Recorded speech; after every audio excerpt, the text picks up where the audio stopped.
My religion is my own business, right? Now, I do my thing, you do yours.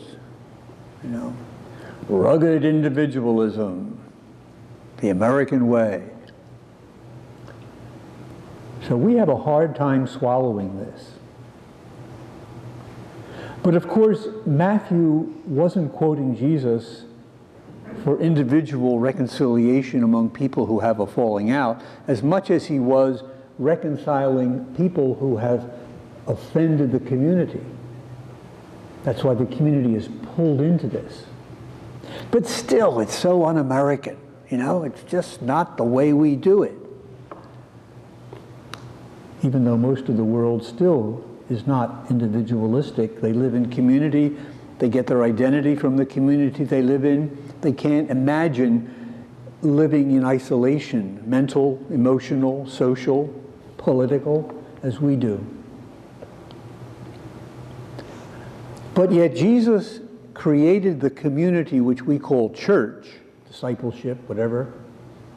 He created it precisely to be a reconciling community, not so much among themselves, but to reconcile God, his Father, as he was doing with the rest of humanity, the rest of the universe, really.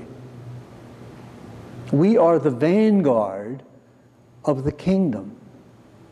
We are not the kingdom.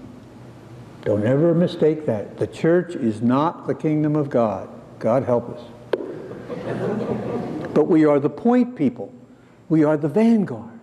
We are to continue this work of reconciliation, and so when there's a falling out among us, it makes the reconciliation process that much more difficult for Jesus to achieve with our help. And so he gives rules and methods here of reconciling.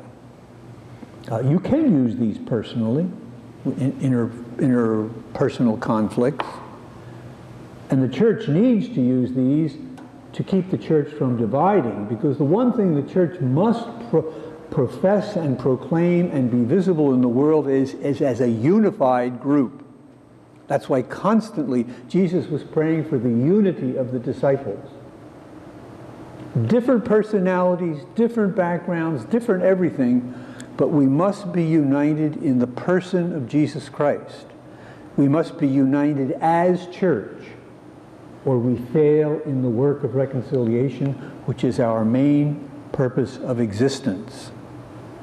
You know, most of us grew up, the church was like a big insurance company. If you joined it, you were covered. You know, just don't commit any mortal sins, and you'll get to heaven. But Jesus didn't talk about that. He talked about getting on with the work of reconciling. And that's why this is so important for the church to hear. And we are the church, don't forget. It isn't all the guys in red and white that are the church. We are the church. And they are, as we heard yesterday, they are our servants. But suppose you fail in reconciliation, interpersonally or intercommunity. What happens then? Well, what does Jesus say? He says, treat them like Gentiles and tax collectors. And you know what that meant in his time, the lowest of the low. Treat them like Gentiles and tax collectors. And how did Jesus treat tax collectors and Gentiles? He sat down to dinner with them, as he's about to do for us, in 2 or 3 minutes.